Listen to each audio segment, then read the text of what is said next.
It's me, Christian, for your midweek update. I hope you guys are doing great. We've been gone for a little bit, but we're back for for the update this week. I hope you guys are doing great. Let's start with a personal update. Well, it looks like I'm gonna stay at my job, like my temp job. It's a temp to hire, and I'm getting really uh, the my coworkers. I'm getting along with them very well. I'm getting to know them, and it turns out I made friends like even more. So I connected with one of the my coworkers. He was talking about doing stand up, and he went to a comedy club, and he did some jokes, and the crowd laughed. Not as an entertainer, but just I guess just as a spectator. And the manager said, if you could come out with like a 5 minute bit material to put him up on stage, and he was so happy about it. And then I walk around from around the corner. It's like, hey man, I did some stand up too, and I showed him my video, and they were like completely like excited. And yeah, we were planning to probably go to Hollywood again, maybe like around April. And just try it out because he was really we bonded a little bit, and that was really cool. So I'm doing okay. Um, let's go to the pop culture update. So this weekend I saw Everything and Everywhere All at Once. That was a really great movie, fun. It's nominated for Academy Award for Best Picture, Best Screenplay, Best Actress, Best Actor. I don't know their names, like the actors, their names, but I'm pretty sure, I'm fairly confident it's going to win Best Screenplay because it's really fucking original. It's like the most it was so entertaining, and it deals with the family unit. And not to give too much away, but the premise of the movie is with this main character. She's having problems with her husband, her father. She never really accomplished anything in her life. She's having problems with her gay daughter. And what makes her special is that she is so terrible with her life. She's such a loser that makes her special throughout the multiverse. So there's this character that contacts her into this universe, telling her that she's the most important person in the whole multiverse, that she has to save it. If not, the whole multiverse is gonna get destroyed. And like it was so fucking fun. It was like the real multiverse of madness. And I got I was so into the movie. I'll I shed a couple tears in the end. But you guys should definitely check it out. I think it's totally worth the hype. I think it's like a one of these modern classics. If you like, uh, if you are fans of Charlie Kaufman, Eternal Sunshine of the Spotless Mind, or Being John Malkovich, it's almost in the same vein of that type of weird movie. It's a little meta at the same time. It's a little bit of everything, and I think it's gonna sweep the Academy Awards this Sunday. And however, I do believe that Steven Spielberg is gonna win Best Director for The Fableman, because I haven't watched it yet because it's not available on any streaming platforms just yet. At least nothing that I'm aware of. But I am going to check it out because I heard a lot of people that watched the film, man. They said that it's his love about filmmaking. Like you could tell, like, just why they understood his passion of being a filmmaker. And and I and I believe he's going to win it because Hollywood loves movies about themselves. Look at the history of the Academy Awards. Remember The Artist, the black and white silent movie that won Best Picture. What other movies? There's another movie about Hollywood that won. It's escaping me right now, but I am going to watch the Academy Awards. And of course, they're beefing up the security so there won't be a slapgate again. Of course, there isn't. But they don't want another incident like that. But even though it would draw a lot of people in to watch if another incident like that happens, that happened last year when Will Smith slapped Chris Rock. And right now, Chris Rock has a special on Netflix where he totally lays it on Will Smith and Jada Pickett Smith about their relationship. And it's pretty bad, man. It's not even funny. It's I'm like, oh my god, so this guy really, he was holding it in for a year, and he let the Smiths have it. Let's see, what else have I been watching? I've been watching White Lotus. I finished the second season of White Lotus. It's a really good show. What I really like about White Lotus, it's about a resort called the White Lotus, and the first season took place in Hawaii, and the second season takes place in Italy. And they both start off with a murder, so it kind of turns out to be like a murder mystery. Who dies in these cast of characters? Who's the one who gets iced at the end? And it really caught me like pumping. Like the last episode of the second season of White Lotus, I was so like I was on the edge of my seat. I'm like, run, bitch! You guys should check it out if you like that type of material where like each season it's its own storyline. You'll love it. What's what I'm not falling too much in love with is The Last of Us. I'm watching it just so I could be in the know. But when every episode that I've been watching, I mean, it's a good show for the LGBT community because there's already been two episodes about gay characters. But in terms of, I mean, I seen it again. I seen it before. I seen it like it's been done in The Walking Dead and every other zombie genre that I've seen.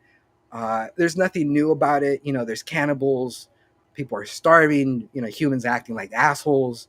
There's nothing new for me. Like I seen it all done before, and I'm kind of losing my patience with it because like the last episode, last weekend, there was like zero zombies. There was like nothing. There was just like humans, just jerks, and I wanted a little bit more.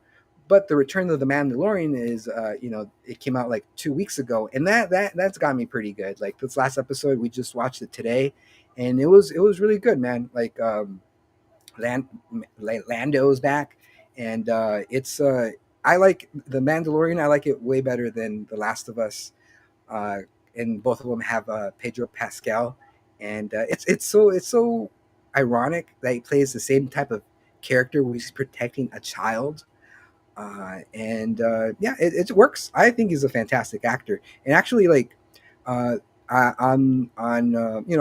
social media, they're talking about Pedro's sexuality, if he's gay or straight or pansexual, because he supports the gay community because his sister is gay, and it's really cool, man. I like Pedro. He seems like a really cool guy to hang out with, like very humble. Like he just doesn't seem like a jerk, and I like him. Like I like him even more that he supports the gay community. Another Since I'm talking about the gay community, let me talk about something that happened about a week ago, and this it's a shockwave in my community. In Tennessee, they made it a crime to perform drag shows in Tennessee. So if you're performing a drag show in public, you could get arrested and be convicted as a felon. And everybody is in up in arms. Like even me, I'm like, what the fuck? That's fucking bullshit. And what if somebody who's transgender is walking around the street in Tennessee and they get arrested or they get like held up because the police or whoever, a Karen, calls it in thinking that they're performing, but that's who they are they going to get arrested and be convicted as a felon? And it's a bunch of horse shit, you know um and what's his name, Jon Stewart. He has his new TV show on iTunes, Apple TV, I mean, and it's almost in the same vein as The Daily Show. And he was interviewing this congressman, and he was telling us like, please tell me why you guys are banning, drag drag queens from reading kids books at in the school. And why, like, it's like in the guy, he's all saying it's like, because we're protecting the kids. We're like, oh, that's funny. It's like you're all about protecting the children, but what is the number one thing that kills children every year? There's about like close to 8,000 kids that die every year of what? And then this kid, like the guy, is like, I know what you're gonna say. You're gonna say gun violence. Like you're saying it like it's an opinion. It is a fucking fact that 8,000 kids die each year of gun violence. And if you're so up in arms about protecting the children, then why don't you actually do something about what is actually hurting children, which is guns? And the guy is like, of course he's right. You know what I mean? John Stewart's right. It's like, and he's talking about John Stewart's telling this congressman, it's like, you know what? It's like, what do you do when you register, when you want to vote? What is the number one thing that everybody has to do? And the guy doesn't want to say. It's like, you register. And for somebody, I'm a proud gun owner. I own a gun, and I think anybody who's mentally sound should own a firearm if that's what you want to do. If you want to protect yourself, I think, and you're mentally competent, I think you should. And I wouldn't have a problem, registering myself as a gun owner. And I was talking to my buddy Tommy, and this is a while ago before all this stuff happened with guns and gun control. This is like, I would say maybe happened like 7 or 8 years ago. But Tom told me, he's like, Christian, would you pay a little extra to, like, if you were buying a gun for the first time, that it's mandatory to take like a gun class before you get your gun? It's like, oh yeah, because like when you buy a gun, well, here in California, you have to wait like a week, like to check your background. But once you do, and they just give you your gun, it's like, here you go. Hope you shouldn't. I hope you don't shoot your foot. I hope you don't shoot your foot. Like then there's no instructions. There's just a gun. Here's some bullets, and you have to. I YouTubed how to use my gun, how to clean it, how to handle it. But I would love to take if I would love to be like driving. When you're driving a car, you just don't buy a car and you just drive it. You have to get a driver's license. You have to go through the DMV. Like do the test, do the driving test, and I think guns should be. I mean, it's reasonable, don't you think? Like to do a test and then do a gun. If you can't pass those simple tests to own a gun, then you shouldn't own one. Like it's because it's a serious thing. Guns are only made one thing, and that's to kill people. And it's a serious thing. And I think it's fucking bullshit, complete bullshit. And now since I'm on this little rant, last week, Michael Knowles from the fucking Daily Wire, he did the speech at the CPAC, and he said, per word, he said he wants to eradicate the transgender agenda, and like look, eradicate. I'm like that's fucking hardcore rhetoric right there. That's fucking like Nazi Hitler rhetoric right there. Eradicate. Like, what do you think with eradicate? You want to kill them, And then of course he's backtracking. He's like, oh, that's not what I meant, but it's exactly what it meant. I saw the video, and and this guy, like, it just pisses me off. I just for the right to tout that the government shouldn't tell you what to do. It's all freedom. But as long as you believe the same things we do, as long as you're practicing the same values as we do, then it's all freedom for you. But if you're a non-binary drag queen who wants to adopt a kid and you're a law-abiding citizen, you are the worst thing to happen. Like that's not. It's horseshit. And like in the left, they're guilty too. The left is going fucking crazy with this whole woke bullshit thing. Everybody's like every time, oh, that's like everybody's so up in arms with, like, they're not practicing their free speech. If with the woke crowd, if they don't agree with what you're saying, they want to cancel you. Well, freedom of speech goes both ways. I don't listen to the Daily Wire because I don't agree with what they say. So I don't listen to them. But I don't want to shut their speech down, even though they're saying so fucking ridiculous shit. I just don't watch them. I don't want to cancel them, but I'm not gonna watch it. You know, it's just right now the discourse in this country, we're not civil with each other. We can't sit in the same table and disagree and still be neighbors. If you disagree with your neighbor now, you just want to harm them. You want to put a pox on them. And that's not America, guys. We're supposed to be in the same table, different values, but we're all sharing the same common goal of the pursuit of happiness. And we're losing that right now. It's fucking scary. And now with Ron DeSantis running for president, which everybody's like, I don't know, is he going to run? He's going to run. And yeah, it's fucking crazy. It's like we're living in this fucking parallel universe. Let's see what you guys are saying. See, John Lance says, "What's up, dude?" And then I think Dina says, "You dumb fuck." I think that was Dina. Whatever. Haven't seen it yet. That's what Deb said. I think you're talking about Everything and Everywhere All at Once. You should definitely check that out. And then Deb said, "He's a person who cares about his preference. That's such bullshit. I saw that. I agree. A few extra bucks is worth the knowledge of owning a firearm. Firearm. But yeah, that's my little political spiel. I hope you don't have to have to agree with what I say, but you have to I mean, you have to agree with the fact that we need to chill as this country. We need to fucking just chill and relax and help your neighbor out if they're if they're having some difficulties. And well, talking about like difficulties right now in San Bernardino County, everybody's snowed in right there because they never experienced this blizzard that we had last week. They're snowed in. They're like there's people still stuck at home and they're running out of food, and the mayor, the people who run that city, they're falling short on helping them, and that's fucking like it goes to show you the government is useless. But that is fucking nuts, man. Never in my life I ever saw like seen snow here in Southern California. But that is fucking nuts. Let's see what's going on. Else that is very sad. Yeah, it is very sad.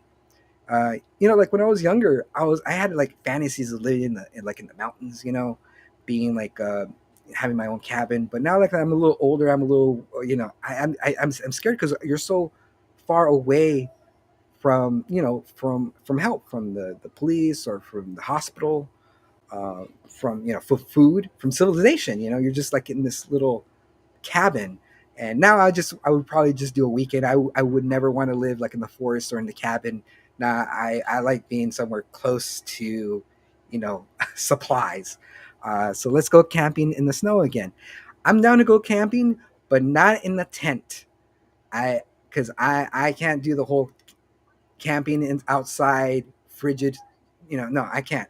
Oh, and that's funny since you brought that up, Karen. Right now, Yosemite is closed until April because there's so much fucking snow over there. You can't move. There's so much fucking snow. So they're gonna Yosemite is gonna open in April for people who love camping. Do your reservations for April. Let's see. John Lance says, "Ha, we talked about this when we were driving through those scary mountains." Yeah, I just like John Lance and me. We went to a friend's house, and it was in Belmont, and we were going through these like mountains. It kind of reminded me of like of The Shining. I just felt so insignificant driving in the middle of these mountains. I was having like I was trying to I was calming myself down. I was having like a mini panic attack, but yeah, it's just nah. It's pretty to look at, but actually like hiking in the snow and all that, nah, I don't know. I don't know. I rather I found out that I like the warm weather. I like hanging out at the beach with like a pina colada. You know, seeing the sexy guys walk around. That's more my style. But you know what? I hope you guys are doing great. Please let me know what you guys are watching, what I should watch, and just let me know what you guys are thinking of what's going on with this. With with Tennessee, with Ron DeSantis, and everything else, because I want to hear your take about it. But you know what, guys? Until next time, if you're watching me on Facebook, please remember to follow, share, Casually Christian, so we could grow our community. And if you want to hear past shows of Casually Christian, please subscribe to Spotify, and you could hear my beautiful voice for 44 hours on Spotify. And we're also on YouTube, so please follow us on all those social networks. We're there, and we're going to come out with new content soon. So stay tuned. We're going to do our next podcast soon. So let's see. See, I watched the Oscar shorts. They were pretty cool. Well, I should check that out. I should check out the Oscar shorts. Well, I miss you too, Karen. I miss Tommy. I miss little Tommy too. I know you guys are doing good. But until next time, guys, have a good week. We're almost on the Saturday. And I'll see you guys next time. Okay. Bye, guys.